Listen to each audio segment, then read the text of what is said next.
The S-Series cameras have several options for burst photography. Let's walk you through the menu system and show you how to set up burst and how to use these features. So first, at the top of the camera, this is our drive dial. You'll have two different options for burst, burst 1 or burst 2. You can customize the behavior of these under the Camera tab, Others page, burst 1 and burst 2. We're going to assign burst 1 as a high-speed burst. That'll be our fastest burst. For burst 2, you could choose medium or low. In this case, we're going to assign it as a 6K or 4K photo, and I'll explain this a little bit later on in the video. So for right now, we're going to set this into mode 1. So as we're looking at our subject, if you want to know how many bursts you have before you fill the buffer, you half press the shutter. And as I hold the shutter down, you see where it says R62? That's because I'm in RAW plus fine. That means I'll get 62 bursts before the buffer empties and I have to wait for the camera to buffer up again. You can also set the camera to straight RAW, and that buys you 64 bursts before the buffer would fill. And this is the S1 model. Or you could be in fine and you'll have more than 99 shots before that buffer fills up. So we're going to go ahead and put the camera into RAW. We'll focus on our model. We have 64 bursts to work with. All right, let's go.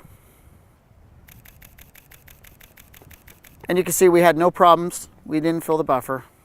Now this camera shoots about 6 frames per second when it's autofocusing. Well, what if you want more options for extraction? That's where 6K or 4K photo comes in.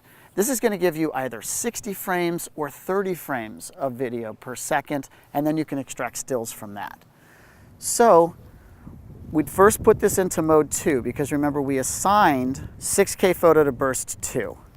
Now we're going to teach you how to set up 6K and 4K photo. That's the bottom option on tab 1, the camera tab. We're going to go to 6K, 4K photo. So from here you have some choices. We can either do 6K photo, which will be 30 frames per second. That means every frame is going to be an 18 megapixel still image. Or you could have 60 frames per second, each of them an 8 megapixel image. That's big enough for about a 13 by 19 or an 11 by 17 print.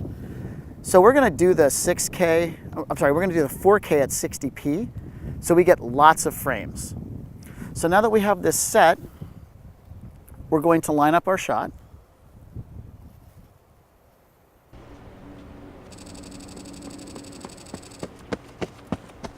So the way you'll choose your frames is you can just drag across here to look at the frames. Look at all those different photos we have to choose from.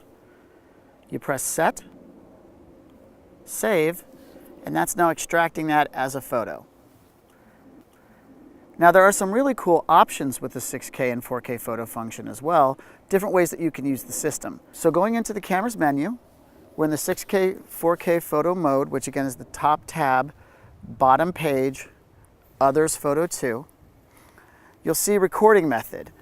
The method I was using is a burst function, so I had to hold the shutter the entire time, and then when I was done shooting, just took my finger off.